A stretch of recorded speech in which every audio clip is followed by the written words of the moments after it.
Army सोचे एक ऐसा इंसान जिसने हमेशा अपने फैंस को प्यार दिया, हर स्टेज पर परफॉर्म करते टाइम सिर्फ एक की बात सोची, आर्मी से प्राउड फील करे। उसी इंसान को आज ट्रोल किया जा रहा है, कैंसिल किया जा रहा है और वजह सिर्फ एक कोल्ड ड्रिंक ब्रांड से जुड़ना।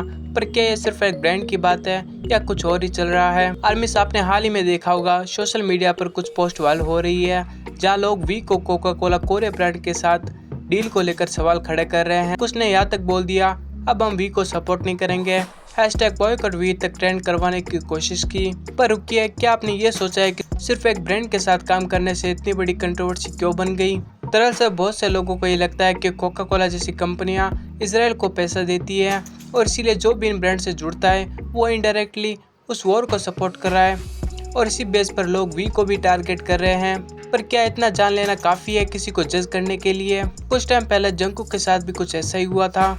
उनकी एक सेल्फी वायरल हुई थी जिसमें वो स्टारबक्स की कॉफ़ी लिए दिखे। बस फिर क्या था, कई लोग बुरी तरह टूट पड़े उन पर। लेकिन बाद में कोरियन आर्मीज ने कोका कोला कोरिया की स्टेटमेंट बाहर निकाली जिसमें क्लियर लिखा था कि उनका कोई पैसा वॉर या इसराइल को नहीं जाता। तो जिस पर झूठा आरोप लगा वही बेकसूर निकला। अब वी के साथ भी कहीं ऐसा तो नहीं हो रहा? वी ने कोका कोला ग्लोबल से नहीं बल्कि कोका कोला कोरिया से पार्टनरशिप की है। यहाँ पर सवाल उठता है, क्या ये दोनों एक ही है? बिल्कुल नहीं। कोका कोला कोरिया एक इंडिपेंडेंट यूनिट है जो 2007 से यूएसए के कोका कोला ग्रुप से पूरी तरह से अलग ऑपरेट करती है। उनकी कमाई, पॉलिसी और मार्केटिंग सब कुछ कोरियन मैनेजमेंट के हाथ में है। वो ग्लोबल ब्रांड से ना पैसा लेते हैं ना ही देते हैं। पर क्या ये लोग जो वी को कैंसिल कर रहे हैं, क्या उन्होंने ये सब कुछ पढ़ा या बस एक रूमर के पीछे भाग रहे हैं? कोका कोला कंपनी ने अपनी साइट पर एक क्लियर कर दिया है कि उनकी इनकम इसराइल को सपोर्ट करने में नहीं जाती। ये रूमर जो फैल रही है उनका कोई बेस नहीं है।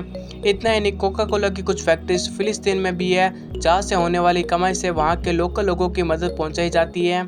अब जरा सोचिए, क्या ऐसा ब्रांड किसी एक साइड को सपोर्ट कर रहा है या बैलेंस बनाए रखने की कोशिश कर रहा है? आर्मी से एक सेकंड के लिए सोचिए, वी ने क्या कभी कुछ ऐसा किया जिससे आर्मी को शर्मिंदगी महसूस हो?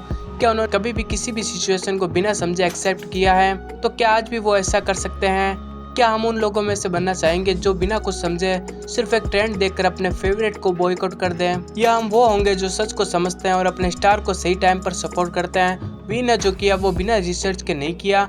उन्होंने इस कंपनी से डील की जो ग्लोबली नहीं लोकली काम करती है और जिसका कोई इन्वॉल्वमेंट उस कंट्रोवर्सी में नहीं है। अब बारी आपकी आर्मीज, क्या आप भी वी को जज करेंगे या फिर उनके फैसले पर भरोसा रखेंगे? और अगर आप भी चाहते हो कि सच्चाई ज़्यादा लोगों तक पहुंचे तो इस वीडियो को शेयर जरूर कीजिए ताकि बाकी आर्मीज भी इन रूमर्स का शिकार न हो। बाकी आपसे